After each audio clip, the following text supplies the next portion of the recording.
शुरू करें।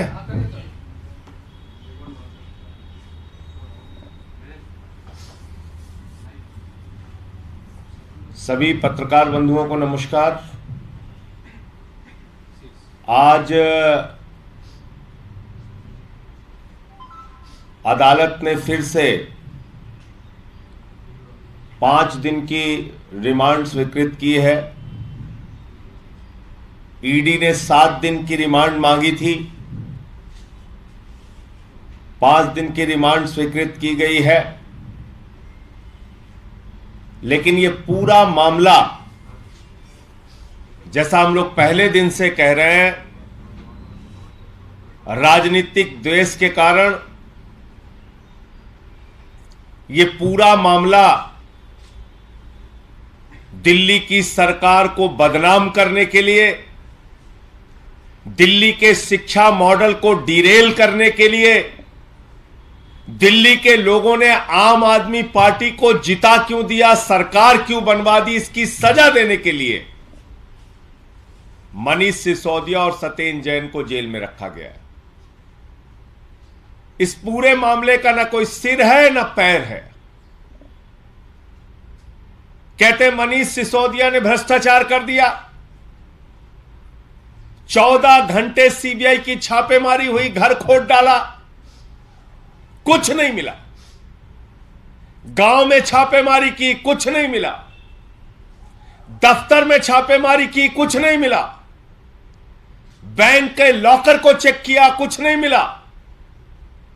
सीबीआई ने लोगों के गवाही ली और गवाही लेकर पहली चार्जशीट दाखिल की, मनीष सिसोदिया का नाम नहीं। सप्लीमेंट्री चार्जशीट, दोबारा चार्जशीट दाखिल की, उसमें भी लोगों के गवाह के आधार पर चार्जशीट दाखिल की गई, उसमें भी मनीष सिसोदिया का नाम नहीं।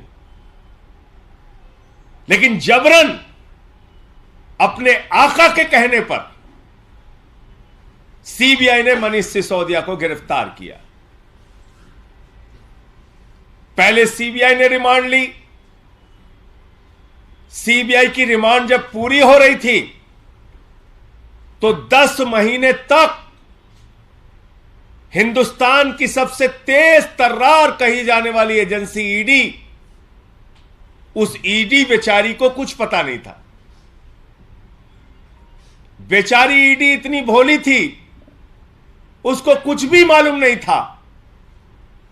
अचानक रातों रात जब मनीष सिसोदिया की सीबीआई के मामले में जमानत की याचिका की सुनवाई होनी थी, उसके एक दिन पहले ईडी आती है, वो कहती है हमको पूछताछ करनी है, हमें रिमांड दो। 7 दिन की रिमांड ले लिए, पूछताछ कर लिए, फिर आ गए, अभी और पूछताछ करनी है, रिमांड दो। आदरणीय नरेंद्र मोदी जी, आपको पूरा देश देख रहा है। एक ऐसा व्यक्ति जिसने दिल्ली के लाखों बच्चों को अच्छी शिक्षा देने के लिए अपना सब कुछ समर्पित कर दिया, दिन रात मेहनत की, जिन सरकारी स्कूलों में मकड़ी के जाले लगे रहते थे उनको एयर कंडीशन कमरों में तब्दील किया। 6 साल से लगातार इंटर का रिजल्ट सरकारी स्कूलों का प्राइवेट स्कूलों से बेहतरीन आया। बच्चे आईआईटी में सिलेक्ट हुए। पूरी दुनिया में एक शिक्षा मॉडल को प्रचलित किया। आपने उस मनीष सिसोदिया के साथ आतंकवादियों जैसा व्यवहार किया। यह देश इस बात को भूलेगा नहीं। 12-12 दिन की रिमांड ईडी की, 10-10 दिन की रिमांड सीबीआई की। कभी आपने सुना ऐसा आतंकवादियों के साथ भी व्यवहार नहीं किया जाता जैसा मनीष सिसोदिया के साथ व्यवहार किया जा रहा है। और तब जबकि कुछ नहीं निकला। भ्रष्टाचार किए होते तो कुछ तो सोना निकलता, संपत्ति निकलती, पैसा निकलता। कहां चला गया? तो इसलिए मैं यही कहना चाहूंगा भाजपाइयों को कि तुम्हारे अत्याचार को, तुम्हारे जुर्म को, तुम्हारी तानाशाही को, तुम्हारी गुंडागर्दी को, जांच एजेंसियों के दुरुपयोग को सारा देश देख रहा है। और मोदी जी, आपको इस देश की जनता ने देश का प्रधानमंत्री बनाया। आप अपने उस पद का इस्तेमाल मनीष सिसोदिया जैसे लोगों को प्रताड़ित करने में, उनके ऊपर अत्याचार करने में, उनके साथ आतंकवादियों जैसा व्यवहार करने में लगा रहे हैं। समय आने पर देश की जनता आपको जवाब देगी। तो मुझे इतनी बात कहनी थी कि आज ये जो रिमांड मांगी गई है ईडी के द्वारा, ये निरर्थक प्रयास है, इसका कोई आधार नहीं है। और ये इस बात को बताता है कि हताशा और निराशा में अपने आका के आदेश को मानने के लिए ईडी जबरन रिमांड मांगने का काम कर रही है। आपके कोई प्रश्न हो?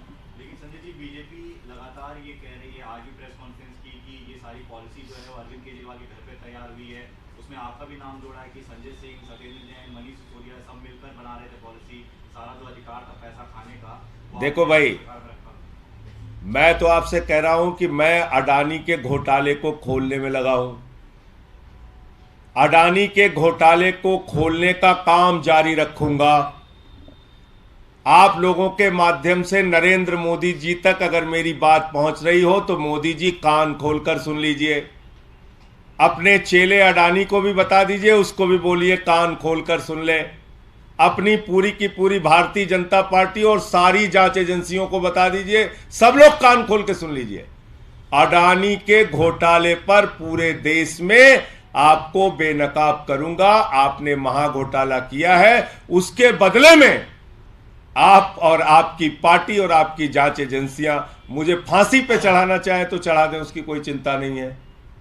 और जहां तक मेरे अपने जीवन का सवाल है, पूरी ईमानदारी के साथ पूरा जीवन जिया हूं। आकाश से लेकर पाताल तक जांच कराओ, जितनी हिम्मत और जितनी एजेंसियां हैं तुम्हारी जांच कराओ। कुछ भी अगर मिल जाए तो भ्रष्टाचार के मामले में जो सजा लिखी हो उससे 10 गुना ज्यादा सजा दो, मैं कह रहा हूं। लेकिन अडानी के घोटाले पर छोड़ूंगा नहीं। कान खोल के पूरे देश के भाजपाइयों सुन लो, जितनी मन आए गालियां दो। भारत माता की संपत्तियों को लूटने का काम किया है तुम लोगों ने।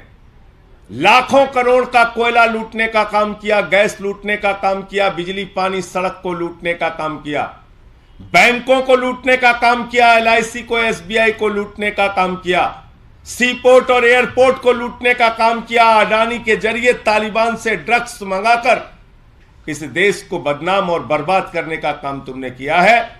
ये बात एक नहीं 1000 बार तक बोलता रहूंगा, अंतिम सांस तक बोलता रहूंगा। और ऐसी बंदर घुड़कियां मैंने राजनीति में बहुत देखी है। ये भाजपाई बच्चों से मैं कहना चाहता हूं, ऐसे मत खेलो मेरे साथ। ऐसे बहुत मैंने बंदर घुड़कियां अपनी जिंदगी में देखी है। जितना दम है सारी एजेंसियों को लगाओ, लेकिन अडानी के घोटाले पे छोड़ूंगा नहीं। एक दूसरा मामला है, बीजेपी के कई नेता इस पे सवाल उठा रहे हैं कि जिस तरह मनीष सिसोदिया अभी इतने मुश्किल समय में उनका बंगला आतिशी के नाम पे अलॉट कर दिया गया। आतिशी जी मंत्री हैं, उनके नाम पे अलॉट कर दिया बंगला। इसमें भाजपाइयों को क्या प्रॉब्लम? मतलब वो क्या कहना चाहते हैं?